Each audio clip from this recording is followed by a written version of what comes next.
Welcome, everyone, to the Retro Pool Guy podcast. I am your host, the Retro Pool Guy, and I am sick as a dog. But it's okay. We're going to power through this one, and yeah, we'll get to it. We're covering Illusion of Gaia on Super Nintendo. But first, as always, let me bring in my co host and one of my best buds. You know him as the Drunken Beard, but I just call him Nick. How you doing, Nick? Doing apparently way better than you. Going Yes. to the Renaissance Festival tomorrow, so hopefully. Man, that Get sounds yourself like a haunch. fun. They're doing haunches. I don't know if they do haunches. Haunches and wenches. I have a winch. I'm taking her with me. So Nice. Haunches and winters, nice. And of course, we got our co-host from way down under, The deep south. the deepest south as you can get. Andy, how you doing, buddy? I'm good. It's good to hear from you, man. I feel like it's been forever.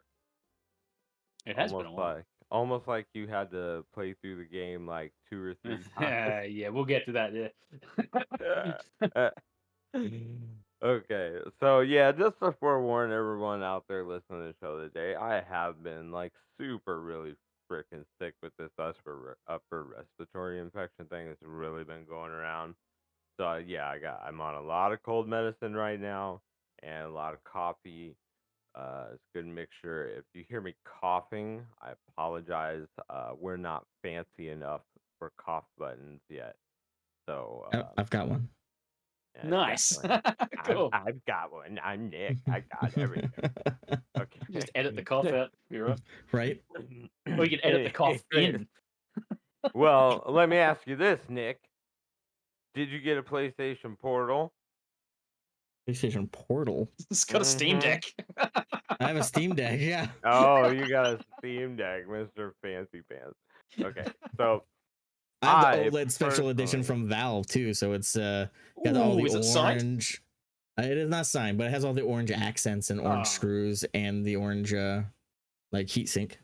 Nice. And it's transparent. Hell yeah. Ooh, I love the transparency. I'm a sucker for transparent electronics. Mm-hmm. Oh, same.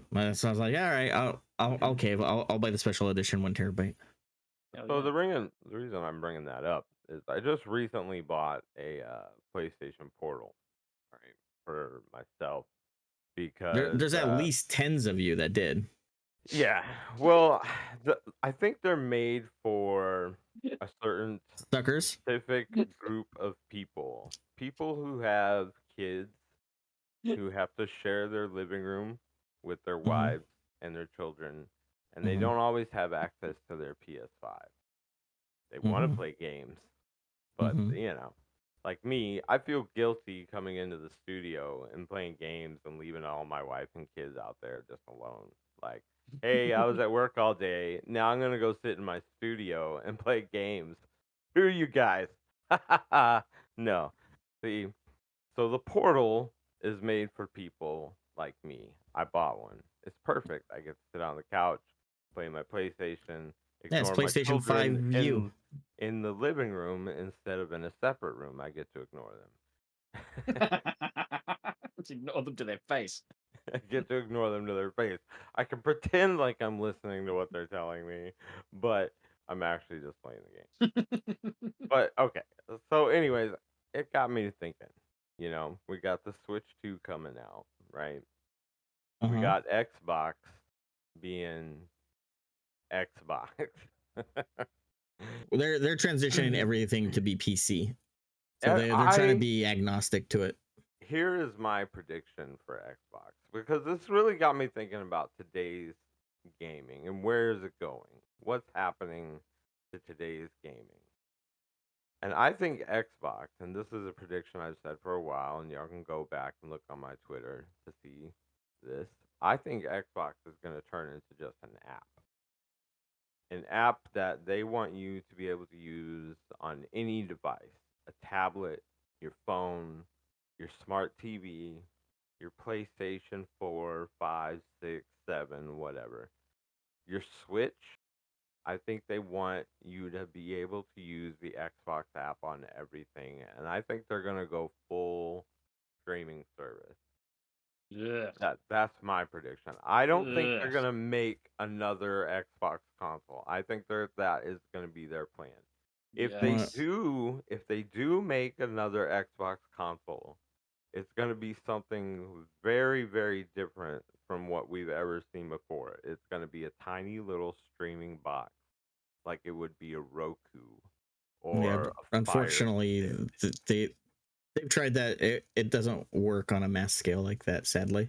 They Wasn't that the tried Ouija it. or whatever it was? Right, they tried it with Stadia. Didn't Stadia try that sort of same Well, thing, Yeah. right? Stadia was the Right. biggest funded one. Even before that, it was On Live. If anyone remembers On Live, Nope. they were the ones that actually pioneered the streaming service for games, where it ran on a host server and it compressed the video, transmitted it, and then transmits the your controller inputs. So what? But now imagine though, if Xbox is just like, well, hey, you can play all of our games on your PlayStation. All you have to do is load the app. See, Well, right, that but works in theory if you've got good internet, but if you live in my country where we've got like third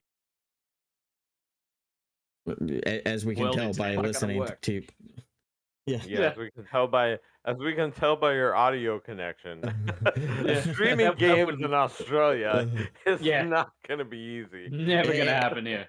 and really it's not even the speed that matters, it's the latency. So it's depending on how far the servers are away, so it depends Mhm. on can They're gonna need to Microsoft invest in Australian servers, that's for sure.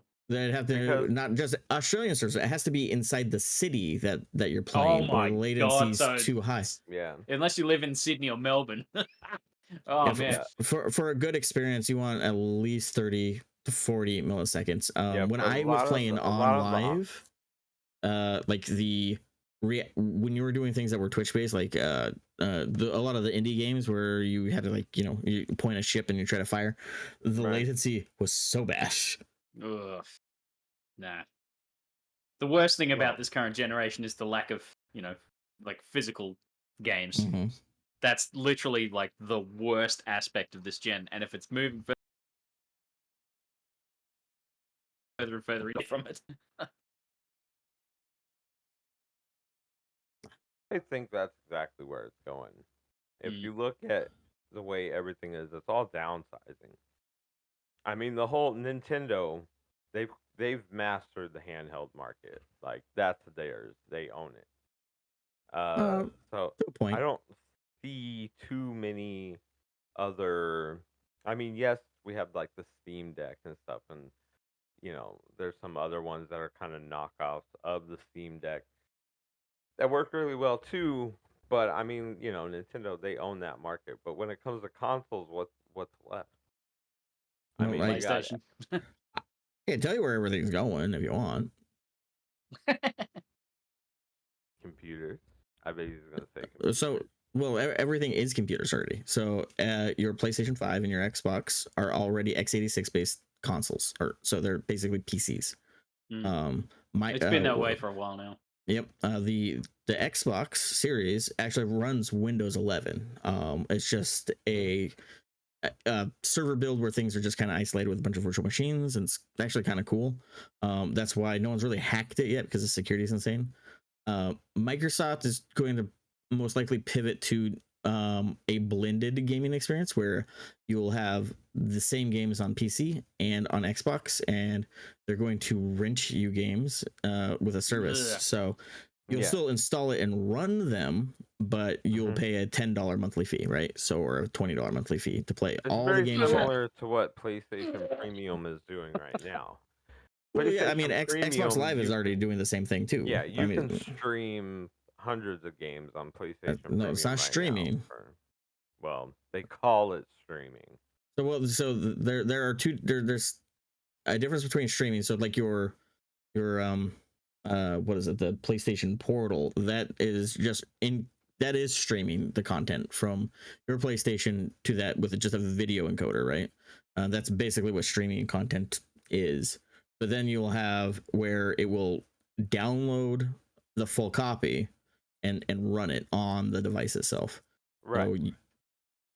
So But on PlayStation Premium, I can go pick a game and it'll stream it like I'm I, watching it on Netflix. Isn't that PS Now? That's PlayStation Premium right Oh, now. they've changed it. Okay, yeah. Yeah, it started on PlayStation Now. You I used don't to know. be I'm able sorry, to it do that just on doesn't work very well. PS3. Yeah, well, Yeah, I see. we don't I even got have that it in Australia.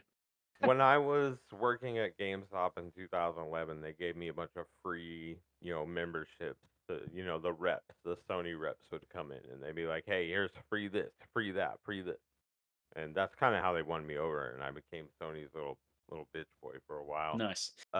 But so with PS3, they had called PlayStation Now, okay, and they carried that over to PS4, and basically what it was is like you paid a monthly subscription or yearly, and they had a list of games that you could play. And you didn't have to download them, and they would just stream just like Netflix would. Now, what they did is they grandfathered all of that into the new PlayStation Premium Plus. For old people like me that have been doing it since PS3, it's pretty cool. They kept the original same price. So while all you folks are out there paying like 200 a month for premium, I'm only paying like I don't know, I think it's like $89 a year. It's really great. Nice. Yeah, Nice. yeah, it's pretty sweet. It's very cheap. So anyways, yeah, so I'm streaming games now, and I think that's what Xbox is just gonna end up doing. I think they're just gonna turn into a service like that you just pay for. well, That Not that sucks. it's a bad thing. I think that's for them. That is pure profit because I don't know if you guys know this or not. I mean, I'm sure you guys do, but out there listening, it's expensive to make consoles. PlayStation it's not doesn't that. make money off of consoles anymore. You Like, know how much it costs to stream that game though? It's not free. It costs a lot. but do you think it costs more to produce the games or to stream the game? Do you mean that When produce a you console? count in, The hardware it costs. People are already paying the majority of a console cost. So even if it's just like it's not underpriced, so if it costs them $500 for an Xbox to be built, they say charge $400 for the Xbox. They expect you to buy some accessories and some games that will cover the cost. So you're really yeah, about $100 loss. But when you're doing cloud content, you are paying all the time. Not only are you paying to house those servers, depending on how they're doing it. So if it's just like a server farm with a say 20 users per server at a time, if they're not idle or whatnot, they have to pay for all that hardware, and then they have to pay for the data for that hardware to run, and then the cooling and the power and all that. So it's not as cheap as you might think, and that's actually why on live went under, because the costs are quite insane. And then you have to have these nodes basically where people connect to. You're in a major metropolitan area with actually really good infrastructure for that kind of stuff. yeah, But we if you got go to 5G here. northern Idaho, are you going to play your Xbox through the cloud? Probably not, because the nearest data center is probably going to be Seattle or Boise. Yeah, that makes They sense have a because around console for here, that though. It's called the 360. Yeah, right. So dude, don't I need that. think everyone's going to still have those, but where they'll offer a streaming service, Nvidia offers it for PC right now. You just go ahead and sign up for it, and it's $20 a month, and you get a 2080 Ti or a 3080 Ti or something like that to play games on. But again, it's streamed, so you have that latency of around 30 to 50 milliseconds if you're lucky. And if it gets up to 80 to 100, good luck trying to play anything that's Twitch based, like trying to react to things. It just feels like you're playing in mud. Oh yeah, stuff that. Yeah, so I'm thinking Microsoft is going to pivot more to making inexpensive PCs that are still kind of game consoles, right? Where they have that, but you can move between your home computer or laptop and Xbox, play the same exact game. You can download it all three, and maybe even offer a cloud service for an X amount of more money where you can also play it like anywhere, like on your cell phone and stuff like that, like Shadow Play and all those other fun things. Then then you have like Steam, where they're licensing their own operating system, Steam OS, for other handhelds, so they can play all the entire Steam library. The Steam OS is free. You just basically have to do it, make it compatible or whatever on that layer. I think Nintendo's just found their niche of family-friendly games on a pretty low-end console. Overall, I mean, even when the Switch came out, the hardware was already like 2 years old. And it was still super like slow. one of the best-selling consoles. Yeah, even it's today, atrocious in performance. Hell, was it like Zelda? Breath of the Wild. No, Zelda 2, or the Game Boy Zelda. Sorry, whatever. Oh yeah, no, Link's that's got some Awakening. terrible frame rate issues. That game. Yeah, it'll drop all the way down to 30 FPS, 20 FPS, Yeah, and like that's the my swamp biggest area. gripe with that remake is that it's just so slow. Like, so things are going to transition to more ARM-based technologies for pretty much everything, especially for portable gaming.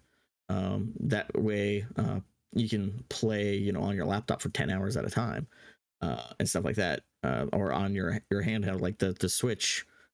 Is ARM based. It's basically an Android device, and the Steam Deck is using an older AMD processor, but the newer ones are getting better and better for performance. It's just like you're going to have your still big graphical things with PCs. I just think there's not going to be any more custom silicon things for game consoles anymore. You're not going to have your Sega Dreamcast processor made, or you're going to have your N64 processor, or your Motion Engine, PS2 processors. All these are like bespoke. Those days are gone. It just costs too much. You have to do fab time and development, and you don't build the processors in house. You're going to have to do it through TSMC or some other provider like that. When it's just, let's work with AMD, let's make a processor based off of that. Okay, well, PCs are really cheap and abundant, and everyone knows how to program a PC, so we don't have to worry about teaching how do you do the assembly code for this processor to learn how to what was it on the PlayStation 3, set up each cell CPU to do something. Like this core does audio, and this core does this graphics rendering, and that's why the PlayStation 3 kind of failed at the time. They're just too hard to program for. I remember that. I remember the very small library, especially compared to the PS2. A lot of the PS3 ports were pretty trash too. Let me ask you guys about this then. How do you feel about VR gaming? Do you think It'd be great if I could afford it? That? Well, someone that owns three VR headsets, it is fun. It's an experience. I don't think it's going to really change anything until it can really downsize. It's uncomfortable to play it for any long period of time. Hour or two starts getting a little cumbersome, and the last thing you really want to do after coming home is strap on a bunch of stuff and sit in a room blindfolded basically to play games. It's supposed to be a relaxing experience. It's fun for certain things, like Half-Life Alyx is fantastic. Spark was great, which is like a wall ball kind of game, stuff like that. Chat VR has its place. I just don't think it's going to be the revolution everyone thought it was, until it gets down to glasses size with like hand tracking and stuff like that. So we're talking about more of VR/AR experiences than we're talking about just VR experience. When it is small enough where people can put on their AR glasses basically, but then also like push a button and it'll turn into VR, where it makes the screen, the lens is dark, and you can have that experience. Something like that, I think then it will start taking off.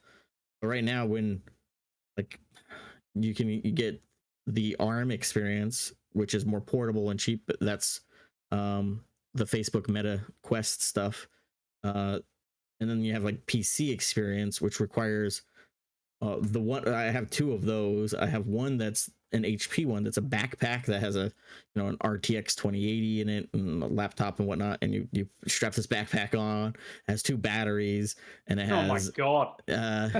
inside out tracking, What? so it has like webcams and stuff on it, so you can play it anywhere. But it has all this stuff, and you look like a cyborg running around in it. Then you also have I can see you, Nick, running around looking like the future soldier. What's that movie? Universal Dolph Soldier. Lundgren? Yeah, Universal Soldier. That's awesome. So 100%. So- It is so ridiculous. 20 years or so is when you will probably see. What would you say? Is that when you think VR would really downsize and become something more We the kids will still, be into? You think our grandkids' kids will be into that shit? I think 20, 30 years probably we'll start seeing a lot better development for those kind of things. Even this year, there's been some really cool glasses and stuff that are not really VR. They're more like screens where to like watch things on. But I've seen that.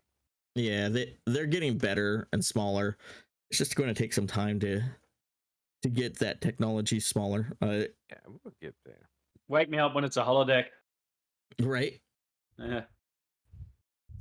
Hey, I mean VR is fun though. I do love it if you have the space, because again, that's the other thing. You need space to swing around and play. Yeah. Not every now like I used to have a whole room for it, but I've made it up for my girlfriend for her office, and so where do you take your VR then?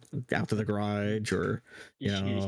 you can make it a standing kind of thing, but it's not as fun to just stand there and play VR. You kind of want to walk around and move around a little bit. So I don't know. It has its place. It's a niche, and it's always has been. It's been come on, VR is not new. It's been around since the 90s. Mm-hmm. The movie Lawnmower Man. Right. Yeah. I mean, I remember I was in Alaska. They had VR boxing at the Nice. arcade there, and back in '96. So It seems to come and go. yep, it's one of those things. The technology's getting better, but it's still not even there. It's just good. We'll get there. We'll get there. All right, you guys ready to talk about Illusion of Gaia? Sure. Gaia. I suppose. Gaia. Torn. Illusion of Gaia. Torn. The illusion of sleepiness. Oh. Sounds like you didn't care for this one. Illusion of Gaia. Released by just Enix at the time. No Square or anything like that. Just Enix. In Japan in 1993. And then it hit the U.S. and PAL regions in 94 and 1995. It's a nice little action RPG similar to Zelda. I think that would be best way to describe it. But first, before we get into all that, you know what we gotta do, right, guys? Play a tune. Did you know? Hit the music. Did you know? Did you know? Did you know? Did you know? The pool guy wants to know if you know. So did you friggin' know? Did you know? I love that music. Every time. Some of the best music ever. All right. 3 things. I got 3 things here. All for Illusion of Gaia. Did you know, number 1, did you know they had to make a lot of censorship changes? I mean, a lot. So, like, Really? the people in the Angkor Wat tribe were originally cannibals. Oh, real? What? So there was a lot of the dead bodies, like skeletons that were laying around. Those were actually people that they had to eat to survive. The school that you started in was actually a Catholic school. They took out the statue. I guess there was like a statue of Jesus or something like that. They took that out, and when you went and talked to the teacher after class in the opening credit scene there, you actually said a prayer with the teacher, but they took that out as well. So removed made sure to remove all the religious references. Now, if you play the original Japanese version, all of that stuff is still there. They just did that to us because you know how they thought we were too stupid for RPGs. Number two, did you know that Nintendo pushed super hard to sell this game uh, in the United States? We're talking like extra merchandise. There was like a special edition, came with like a T-shirt, had Illusion of Gaia on it. They really pushed that. They even had their own website. I don't want to say website, catalog, excuse me, that you could go and order Illusion of Gaia stuff. There's a whole uh uh what's the magazine called? You'll just have to excuse me, I'm on the cold medicine, guys, here. Help me out. Nintendo Power? Thanks. Appreciate Yeah. the help, guys. Yeah, Yeah. anytime, man. Nintendo You got Power. it. Yeah. I mean, Had a you just whole said, issue well, you said a dedicated. catalog. I thought they like Square was like, all right, we're gonna publish our own thing just for this. No, this was when Nintendo picked it up. Because that brings me to did you know number 3? Did you know there is actually a pre-release prototype ROM that was snuck out? You know, someone snuck that out, and it's actually called Soul Blazer: Illusion of Gaia. I haven't heard of it. Yeah, this was before Nintendo picked it up and decided that they wanted to publish this game. If you notice, the the symbol for the U.S. artwork is actually very similar to the symbol, the artwork, the cover artwork for the game is similar to Legend of Zelda: Link to the Past, Hmm. and they did that on purpose because that game was such a success. They were like, "Hey, you know, here's an attention Well, because grabber." it was a good game. Was a very good game. It's a good game too. I think so. Anyways, we'll get to that. Anyways, uh, so yeah, that's it. That's the did you know for Illusion of Gaia in for Super Nintendo. All right. All right. It's well, how do you want to go with this? How do I want to go with what? The show? We're gonna go into our review, of course. All right, well, talk then about the review. Let's do it. Are you just messing with me because I'm on this cold medicine or what? Yeah, a little bit. You just kind of like you kind of just like, yep, and that's the game. Dude, I'm telling you, dude. Kind of sounds like my experience with this game, to be honest. Yeah. Yep. Oh man, it's been hell. Okay, we are gonna do our usual thing. We'll go over the music, the graphics, and the gameplay. We'll start with the easiest one. We'll start with the music, and I'm gonna keep mine short and sweet because I'm about to have to cough again. The music is great. It fits the game wonderfully. Nick, how about you? It's okay. It's unoffensive but boring. Why did you not get that far? Did you get to the first boss? I got I'm like I got through at least halfway of the game. I'm actually even checking through the I was just so like it's not Secret of Mana music, let me tell you. Oh no, sir. No. Oh, that's a classic. It feels it's fine. It's not bad. It's just not, I want to sit there and listen to it. And it's definitely not soundtrack worthy. This is nothing that's on my Spotify. Yeah, I'm sorry. The opening is like Secret of Mana. I could just like leave going, or just like the what was it, the village music, so iconic. This I nothing feels iconic. I hear you there. Yeah, that makes sense.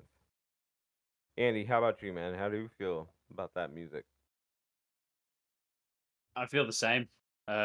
It's not long enough to be unique. It's very short. The loops aren't very long, and after a while, it gets very droning. And I'm normally a big fan of RPG music, and this music is good. But when you're doing a dungeon and you've got to do it for like 20 to 30 minutes, possibly more, and it's the same friggin' song over and over, it becomes nails on a chalkboard. I did turn off the audio about Yeah. 30 minutes in because I was like, I'm just gonna watch TV while I play this. Yep. and after a while, it's the same. Like throughout the entire game, it's the same recognizable song. Oh, for the area, yeah. Just whenever you're going to be when the song plays. Yeah. And I mean, every dungeon has its own unique sort of song, but it's just not enough. It's not enough. The loops are way too short, and you hear the song and you go, "Oh, this is a cool song." After a while, when you're done with this game, you'll hate every song in this game. No, it makes sense. It's they could have done a lot more with it. I'm trying to think. I think the best audio when I was listening to it was when it only played for a little bit. It was like when you're crossing the bridge to the princess. That song was actually pretty good. I'm trying to like look for it again. Probably a 20-second loop. Yeah, probably, but like it was the only thing that. Yeah, it's like a fanfare music that plays while you're talking to the princess. Like that was pretty good. It's was it there was the best part of it is when you're in a dungeon and you find a key item and it goes da da da da da da da. It's like, oh, thank God. Thank God. Right? It's because it breaks up the monotony of the music you're hearing. Very good. Oh my God! All they're done. Oh, yeah. So audio, it's serviceable. That's good. I'm not putting that soundtrack on anytime soon. Definitely understandable. All right, let's talk about the graphics, and let's go with you, Andy, first. Tell me what you think about the graphics, man. It's atypical. It's what you would expect from an RPG of the era. It's pretty good. I have a hard time trying to think of any other than I guess playing the original on a CRT is the best look. I played it on an emulator for the first half, and it didn't look as good. That's pretty obvious, to be honest, but yeah, serviceable. Nothing bad to say about it. That's good. How about you, Nick? How do you feel about the graphics, man? I mean, the environments and stuff are kind of okay. I mean, they kind of just look like RPG Maker kind of assets. They're okay. That's a savage comment. Well, I mean, it's true though. Harsh.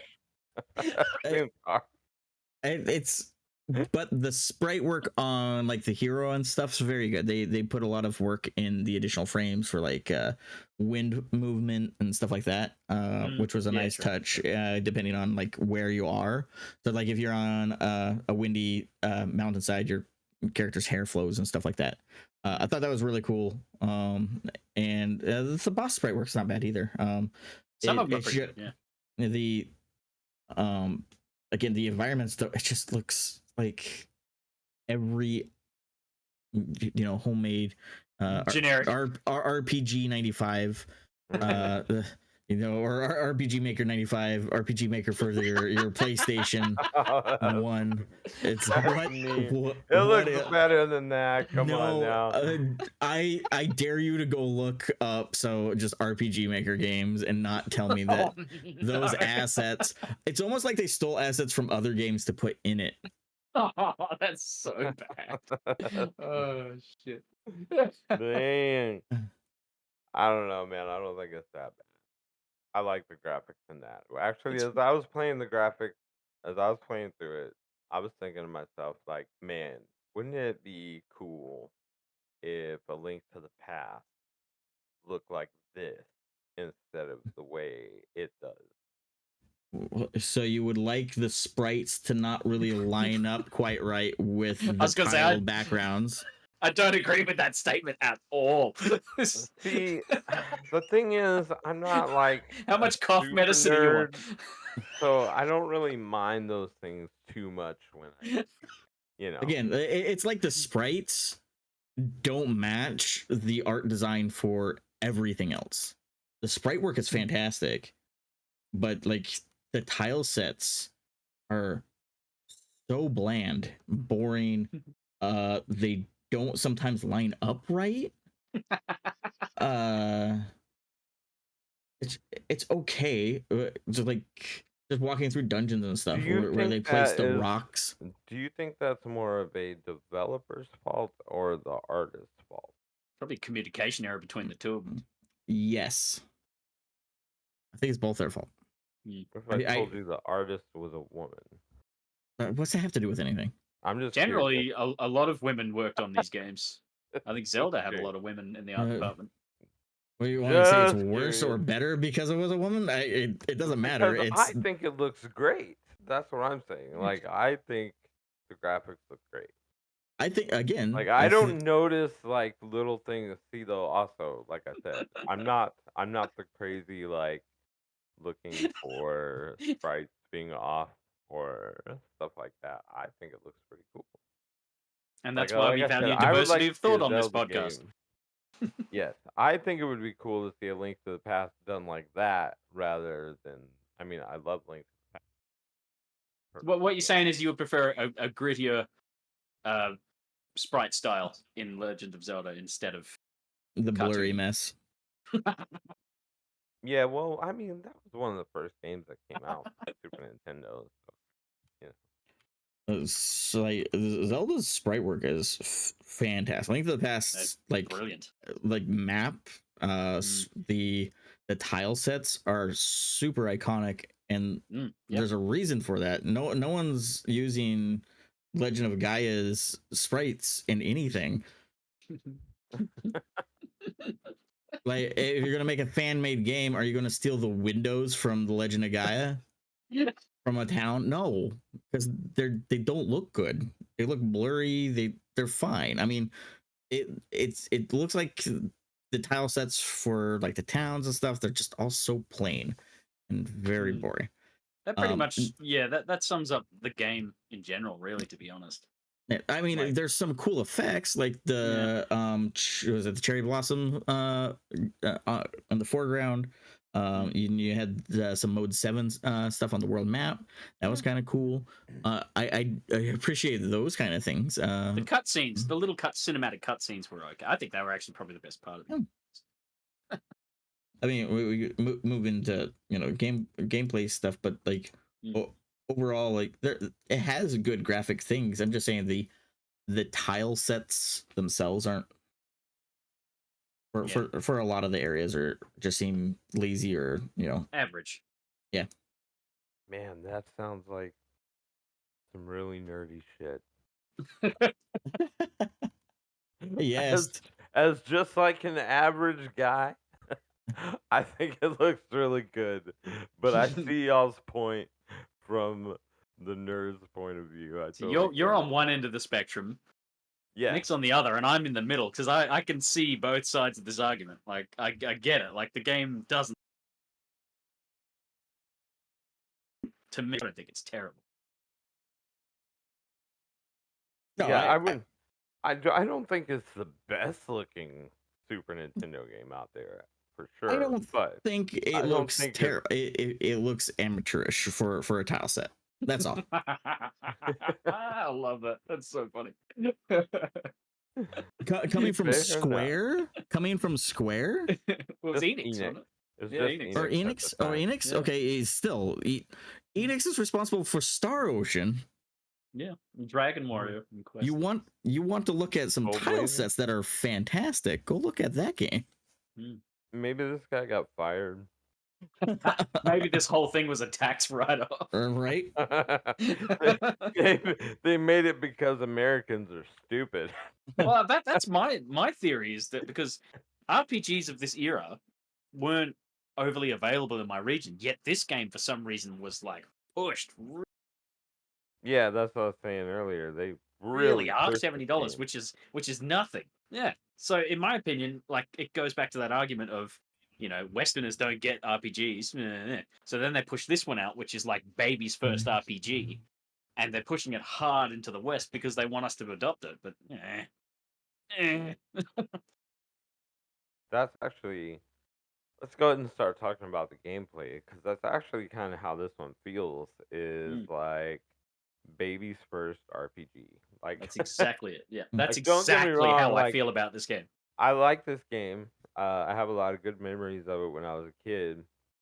But yeah, it's really linear and yeah, there's better RPGs. There's definitely better RPGs out Oh there. God, yeah, it's I don't- extremely overrated. I don't feel so bad about the graphics. I think the graphics are fine. But when it comes to other games and to more experienced players who played a lot of RPGs and stuff, you're gonna be like, man, this isn't all that great. But if if you don't play a lot of RPGs and you want something that's kind of like an RPG but without all the shit, then this one's pretty good for you. 'Cause, Yeah, I mean, a lot of those, if you want to play an RPG that has no extra like it's not even really an abilities or RPG, that It's we more an keep action calling it an adventure. RPG. Yeah. It's really an action adventure. Yeah. I mean, And it's it's the pretty only reason why I linear. finished it So because it wasn't really, difficult. we shouldn't even call it an RPG. Like No, I don't think it we're is. we're Yeah. we're mistaking it like by grading it as an RPG. We're doing a disservice to this. No, I'm rating it on the same level as Zelda or Yeah. Yeah, that's something it should be more compared to. It's more of like a Zelda type game. yeah. And Baby's first is Zelda. it has like some secret of mana kind of elements, but like it's I'll just talk about the gameplay. So it's very kind of Secret of Mana light, where it has kind of a attack system where you can like basically you just lunge all the time, right? You swipe, lunge, swipe, lunge, swipe, lunge, and that's the whole damn game. It doesn't really get much more complicated, at least when I was doing it. And it's just kind of boring. There's no abilities really other than sucking things closer to you. I'm like, okay. Puzzles were really boring. The freaking dungeons, my god, that first one on the cliff side, I just wanted to tear my eyes out after playing that for like an hour. Yeah. It's like, where am I? Am I supposed to go back up, or we just keep going down? You didn't look at the manual, did you? Thank God for that manual. That manual has the entire guide for the game in the book. For good reason too. Yeah. You'll never be able to finish it without it. It's the baby's first RPG. They tell you everywhere to go. They even tell you about all the jewels, where to find them. Well, that doesn't seem like an instruction booklet other than instruction era. We know our game is crap. Here's how you play it. It's a mechanic. They put it in the back of the book. It says like, warning, this is the guide to how to play the game. It will tell you all the secrets and everything. And it's literally just like, yeah, you're supposed to go over here and climb on this thing. We know. We're sorry. I want to talk about like my first impression. So you load up the game. You're in class. You're like, okay. They say some like meet us at the normal place, all that fun. So okay, cool. And then they all leave. You're in the classroom. You can go straight forward up, or you go right where everyone left. Okay. As someone that doesn't like to do what you're supposed to, I immediately go up to that door, and then you're immediately greeted by this portal that opens up. Doesn't tell you anything about this portal, why it's there, what the hell it's supposed to do. Do you walk into it? I'm like, all right, well, let's go in it. Oh, great. Now I'm in this different universe. I'm having a life-changing experience. And like, I'm Gaia, the god of this world or whatever. I'm like, what the hell is going on? You can see this because you're special. Why am I special? Doesn't matter. And then You'll And then it's like, find out.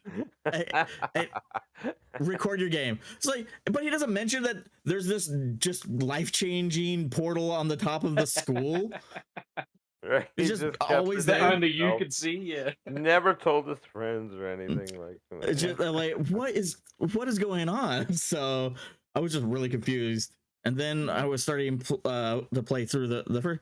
You don't really realize it at the time, but every time you're like talking to people, things happen, like time passes supposedly, kind of thing, right? So you're just like, okay, did things change? Do I go talk to these people again? What is going on? Oh, So man, like yeah. the very beginning, I was very confused. That whole part that you're talking about the time changing and stuff, revolves Uh-huh. around the red jewels. So Oh, okay. there And are 50, it's either 50 or 60 red jewels in the whole game, right? uh-huh. And if you find all the jewels at the end of the game, you get to go to the secret level at the end of the game. Oh, So you don't Great. actually beat the game until you find all the jewels, right? All right. Here's there's the no thing. way. An extra dungeon. Great. Congratulations. That very first town that you're in, that little fisherman guy that's on the pier. Yeah, like you can't Okay. fucking catch anything. Yeah.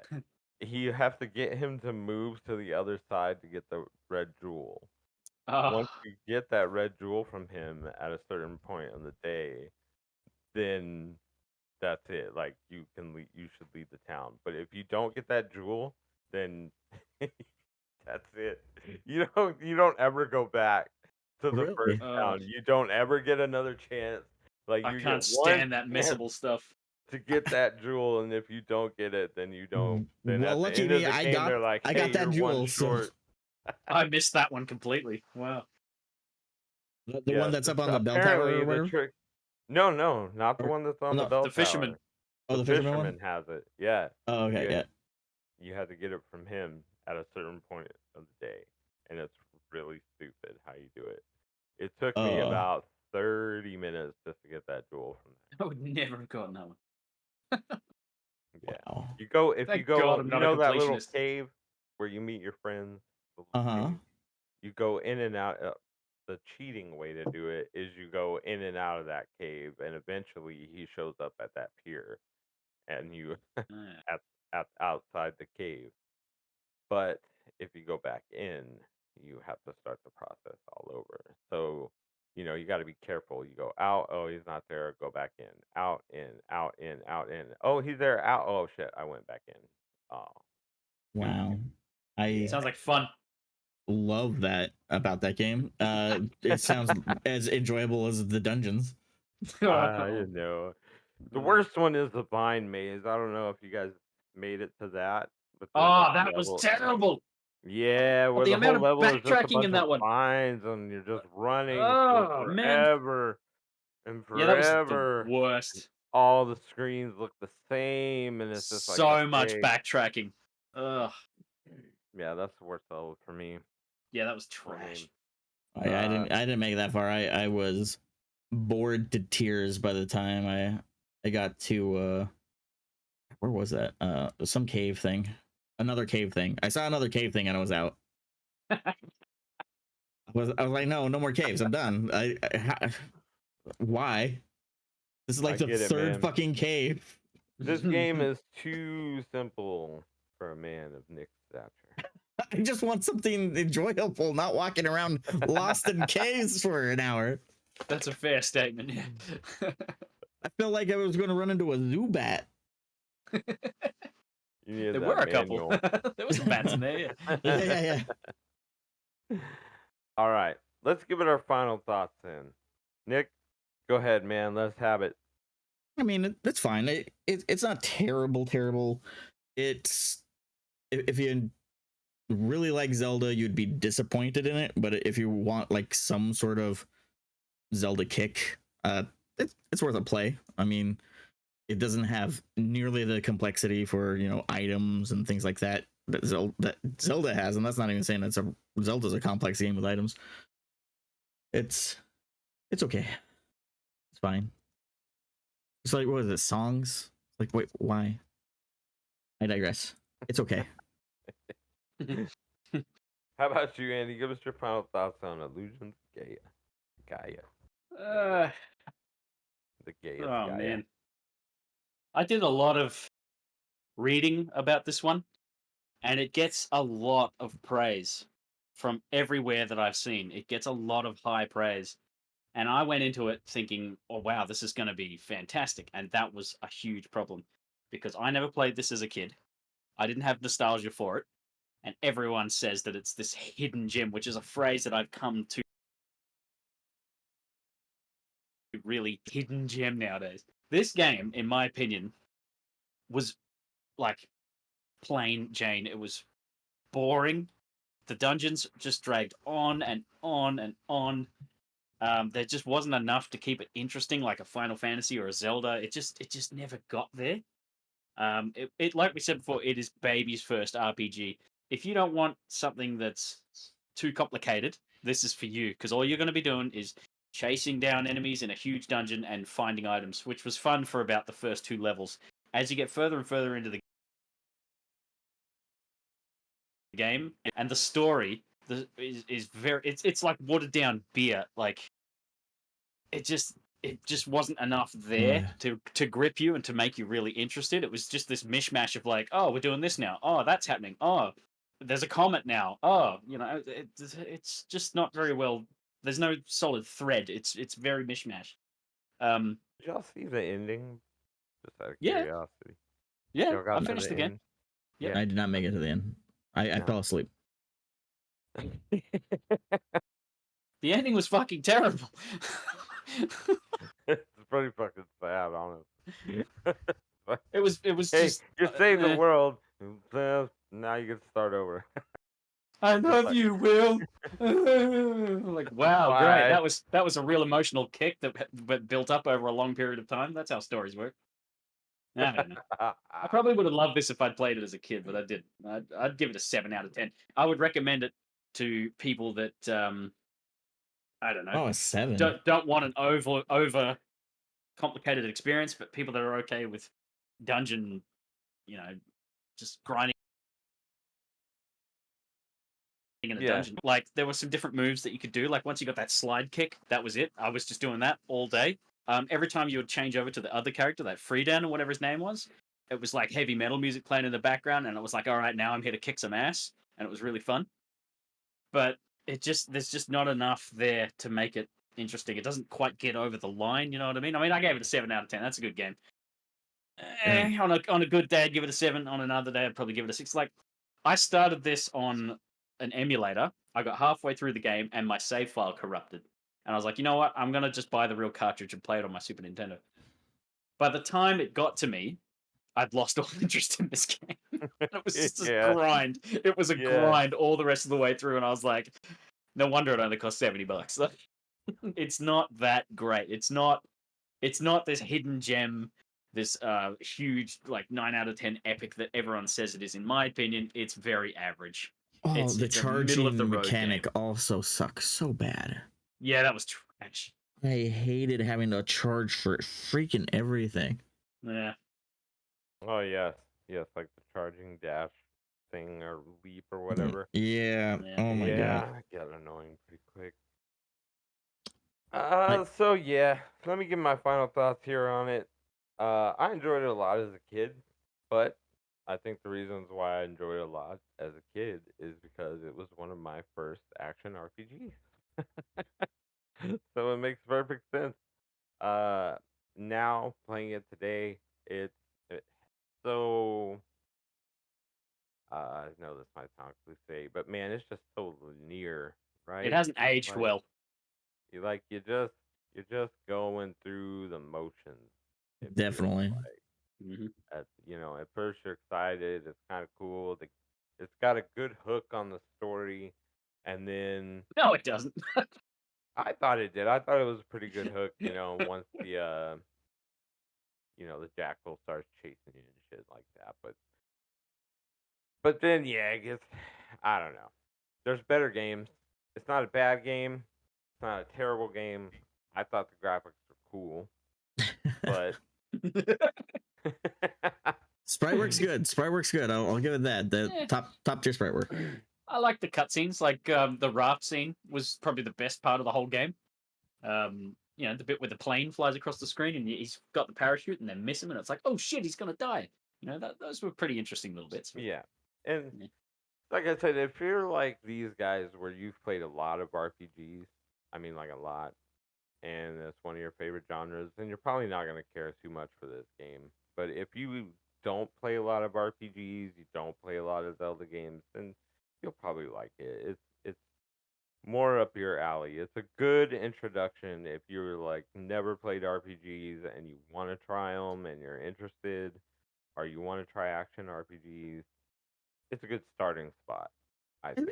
It's not a terrible game. It's just just okay. So I mean, it's boring. worth playing. Yeah. Yeah. I mean, we're okay, but we've also played what?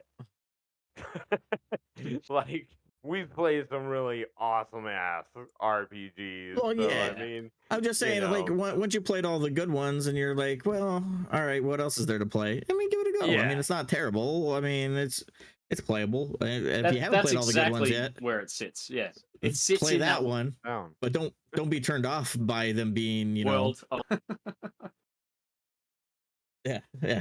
It's just Yeah. don't judge this one if it's your first action one. It's like, oh well, Zelda's like this. Well, no, it's Zelda's kind of like it, but it's good. Not really. Yeah, kind of, but not really. Yeah. Yeah. Also, look up the manual. Yeah, I mean, Yeah. I say that every episode that we do. Read the fucking manuals, people. Mhm. well, Read not 'em. all of us have them. PDF. That's you piracy. You always yelling at me about like all this crap I can do on technology that I don't do because I'm retarded, and then you're like, "Oh, manuals," and I'm like, "Dude, just look it up. It's a PDF." Like the easiest thing. Just look it up. Anyways, I think we're done with this game, right? We're good. I wish we'd played Symphony of the Night instead. Yeah. Oh well, you had your choices. Speaking of choices, it's Star time to make Ocean? the next choice. It's gonna be a while before we do Star Ocean, man. Just because I need like a whole ass year to play that game. Yeah. Oh yeah. And there's so much. Okay, so you didn't pick Castlevania Symphony of the Night last, so we kicked it over to this round. Okay. Now, so I figured we could do it two ways. We can go hard and we can play Castlevania Symphony of the Night for our next episode, or can have a little bit of fun, take it easy, Glover 64. and play a Mario 64. Ah, Glover 64. Come on. No, we're not playing Glover 64. Oh. Mario 64 or Castlevania Symphony of the Night. Which one would you guys like to play next month? I'll let Andy pick. What? Ooh. I lost you there. He said he'd let me pick. It was Andy to pick. So he's gonna go with whatever Andy chooses. Symphony of the Night or Mario 64. If we do Mario 64, that'll actually be the first time we ever cover a Platformer? Nintendo 64 game. Is that true? Very true. It'll be our very first Nintendo 64 game. Oh well. Let it be that honor then. We'll do Mario 64. Mario 64, you cool with that, Nick? Yeah, I mean, I'm indifferent to either of those, so yeah. Fuck I mean, yeah. both are good games. I'm excited for that one. You know why I'm excited for that one? Is because I went from Super Nintendo to PlayStation 1. So like Nintendo 64 was something I played at like my friend's house. Like all my friends were like, I went to their house, they had a 64. That's when I got to play Mario. That's when I got to play Star Wars, Mario Kart, and all that. So I really, honestly, don't have a whole lot of experience with Mario 64. There's a lot of levels I've never even played before. So I'm looking forward to this. I want to, how many stars are there? 120? Depends on the version you play. Oh wow. Okay, what if I just play the 3D version that came out on the Switch? I think that might be the one I go with. I think Well, that's just so- a stock standard version. No? Yeah, that's a stock standard. That's 120 stars on the N64 version, and if you play the DS version, it's 150 stars. Oh, I'm not playing the DS version. Let's not play the DS version. Let's stick with the original. I mean, Yeah, I've played the both, so original? Man, I Yeah, used I to mean- own a copy of that version. It's worth so much now. Ugh, which version? the DS version. Yeah, I have it somewhere. Oh Pretty man! sure I have a copy too, but But I I'd do have a rather copy of the just- 64 version, rather so I can just actually cover play the it. original. Yeah. Although, to be fair, I would not be able to play the original copy of Symphony of the Night because, ooh, that's a hot tamale. I mean, that's Yeah, what that- burning the CDs are for. Yeah, well, Yeah, when we cover that Yeah. one, I'm just gonna play it on the. I'm just gonna play it on the. I'm not gonna not say that I don't have a 65. copy of Yeah, don't. Easiest security to defeat ever. PlayStation 1. Disc swap with a Game Shark. Oh, man. The Tony Hacks works really well. Actually, that's really changed the game. Right. Well, Hi guys. Well, I guess it's settled then. Next time we meet, we will be talking about Mario 64. Have you gotten all the stars? Have both of y'all gotten all the stars? yes, I I got never all. finished it. Yeah. We got all 120 and 150. And okay, so I have to get one. Nice. No, I had an N64 in the late 90s, and I never owned a copy of Super Mario 3D or whatever. 64. 64, that's the one, yeah. Right on. Well, that's gonna do it then for us today, folks. I really appreciate everyone checking us out. Andy, thank you so much for coming halfway across the world to join us. Nick, No worries. big thank you as always to you, man. As you know, it's not possible without you, our producer, the hero behind the scenes. It's always an honor. And of course, again, thank you all for listening, checking us out. Really appreciate it. And please remember, folks, the light at the end of the tunnel, maybe you. Bye, everyone.